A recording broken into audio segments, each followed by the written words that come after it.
உலகத்துல கடவுள்களையே வேட்டையாடின ஒருத்தன் ஒரு அப்பாவா மாற முடியுமா? யோசிச்சு பாருங்க.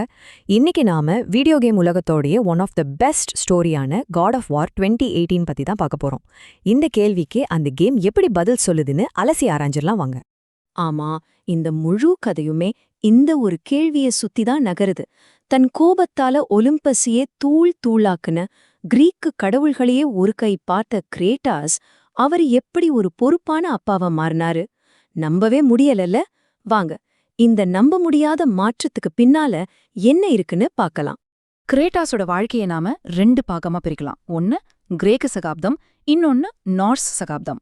கிரேக்க சகாப்தத்துல அவரோட அடையாளம் என்ன? பழிவாங்கல், கட்டுப்படுத்தவே முடியாத கோபம், அப்புறம் அழிவு. ஆனா நார்ஸ் சகாப்தத்துக்கு வந்ததும் அவரோட உலகமே தலைகீழா மாறிடுது. இப்போ அவரோட நோக்கமே தந்தை பாசம், பொறுப்பு, அப்புறம் மீட்பு. இது சும்மா ஒரு இடமாறின கதை இல்லைங்க. வீடியோ கேம் ஹிஸ்டரியிலேயே ஒரு கேரக்டருக்கு கொடுத்த மிக ஆழமான ஒரு டிரான்ஸ்ஃபர்மேஷன் இது. சரி, அப்போ இந்த மிகப்பெரிய மாற்றம் எங்க இருந்து ஆரம்பிச்சுது? வாங்க, கதைக்குள்ள போலாம்.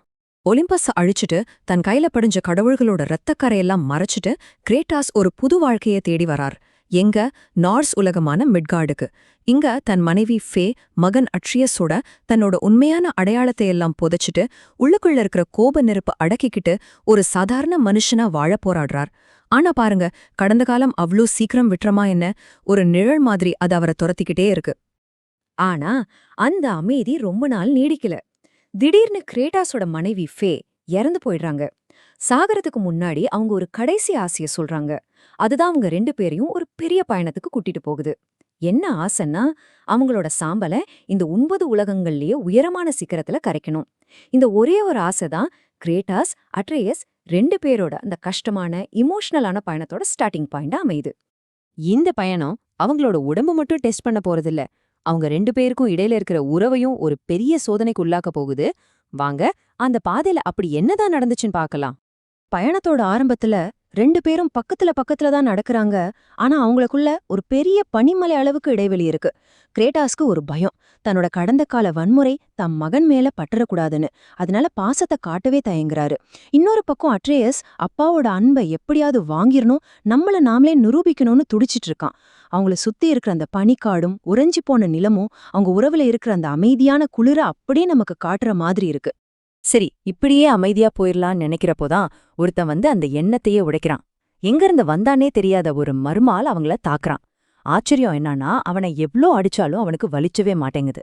அப்போதான் கிரேட்டாஸ்க்கு உரைக்குது, இது வெறும் பயனும் இல்ல, இது ஒரு போருன்னு. நம்ம மறைச்சு வச்ச ரகசியம் எல்லாம் நம்மள தேடி வந்துருச்சுன்னு புரிஞ்சுக்கிறாரு. ஆனா அந்த வந்தவன் நார்ஸ் கடவுள் பால்டர்னு அவங்களுக்கு அப்போ தெரியாது.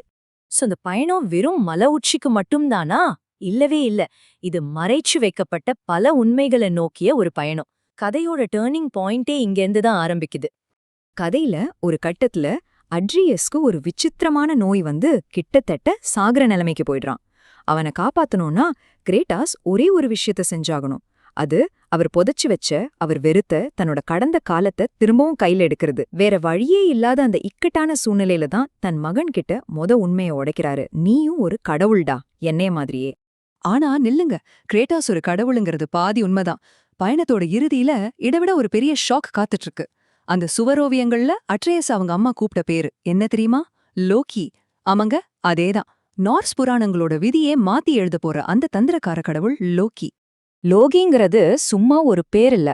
அது நார்ஸ் உலகத்தோட ஃபியூச்சரையே மாத்தக்கூடிய ஒரு பவர்ஃபுல்லான அடையாளம். இந்த உண்மை தெரிஞ்ச அடுத்த செகண்டே அட்ரேயஸ் கிட்ட இருந்த பணிவெல்லாம் போய் தலக்குள்ள ஆணவம் ஏறிடுது. நானும் ஒரு கடவுள்டாங்கிற அந்த கர்வம் அட்ரேயஸோட கண்ணை மறைச்சிடுது. அப்பாவோட அனுபவத்தையோ எச்சரிக்கையோ துளி கூட மதிக்காம ரொம்ப ஆணவமா பேச ஆரம்பிக்கிறான். இந்த ஒரே ஒரு உண்மை அவங்க 2 பேரும் இவ்ளோ கஷ்டப்பட்டு கட்டின அந்த சின்ன நம்பிக்கை பாலத்துல ஒரு பெரிய விரிசலை உண்டு பண்ணிடுது. இந்த விரிசலோடையே அவங்க பயணத்தோட கடைசி கட்டத்துக்கு வர்றாங்க. ஆனா அந்த சிகரத்துல அவங்க கொண்டு போன சாம்பலை விட ரொம்ப பெரிய உண்மைகள் காத்துட்டு இருந்துச்சு. அவங்க ஜோட்டன்ஹைம் சிகரத்துக்கு போனதும் அங்க இருக்கிற சுவரோவியங்களை பாக்குறாங்க. அது அவங்களோட கதைய சொல்லுது. ஆனா அது சாதாரண கதை இல்ல, அது அவங்க வாழ்ந்த கதை. அவங்க செஞ்ச முழு பயணமும் சந்திச்ச ஆபத்துகளும், ஏன் அவங்க பேசின வார்த்தைகள் வரைக்கும் அங்க ஏற்கனவே வரையப்பட்டிருக்கு. அப்போதான் அவங்களுக்கு புரியுது, அவங்கள அவன் ஒரு சாதாரண பெண் இல்ல, அவ ஒரு அரக்கி. அவ சாகறதுக்கு முன்னாடி இவங்க பயணத்தை முழுசா கணிச்சு வச்சிருக்கா. ஆக இது ஒரு மகனோட ஆசையை நிறைவேற்றுற பயணம் இல்ல, இது விதியால வழி நடத்தப்பட்ட ஒரு தீர்க்க தரிசனம். மீட்புக்கான பாதைங்கிறது நம்ம அடைய வேண்டிய ஒரு இலக்கு இல்ல, அது நாம ஒன்னா பகிர்ந்துக்கிற ஒரு பயணம். பாருங்க, இந்த ஒரு வரியில தான் இந்த முழு கதையோட ஆன்மாவே இருக்கு. அவங்க தேடி போனது அந்த மலையுச்சியே இல்ல, ஒருத்தர் புரிஞ்சுக்க அவங்க செஞ்ச அந்த பயணத்தை தான். சரி, அப்போ இந்த பயணம் அவங்க உறவை கடைசியில எப்படி மாத்துச்சு? வாங்க கதையோட ஃபைனல் பாட்டுக்கு வந்துட்டோம். அந்த உலகத்தோட உச்சியில நின்னு ஃபேயோட சாம்பல காத்துல கலக்கும்போது அவங்களுக்குள்ள இருந்த அத்தனை நாள் மௌனமும் உடையுது. அங்க வார்த்தைக்கே வேலை இல்ல, ஒருத்தர் பாக்குறப்பவே ஒரு புரிதல் வருது. அந்த நிமிஷத்துல கிரேட்டாஸ் பாட்டாவின் பேங்கிற அந்த பெரிய பாரத்தை இறக்கி வச்சுட்டு ஒரு அப்பாவா நிமிர்ந்து நிக்கிறாரு. அட்ரையஸும் புரிஞ்சுக்கிறான், தன் முன்னாடி நிக்கிறது ஒரு கடவுள் இல்ல, தன் அப்பான்னு. அப்போ இந்த கதையிலேந்து நாம என்ன கத்துக்கலாம்? ஒரு அப்பாவோட பொறுப்புங்கிறது வெறும் பாதுகாப்பு மட்டும் இல்ல, சரியா வழி நடத்துறதும் கூட. வன்முறைங்கிற அந்த சங்கிலிய அடுத்த தலைமுறைக்கு கொண்டு போகாம அத நாமளே உடைக்கணும். கோவத்தை அடக்குறது பலம் இல்ல, அதை கட்டுப்படுத்துறது தான் உண்மையான பலம். எல்லாத்துக்கும் மேல நம்பிக்கைங்கிறது ஒரே நாள்ல வருதில்ல, அது மெதுவா நம்ம செயல்களால மட்டுமே கட்டப்படுற ஒரு பாலம். இந்த கேம் ரொம்ப அழகா சொல்லுது.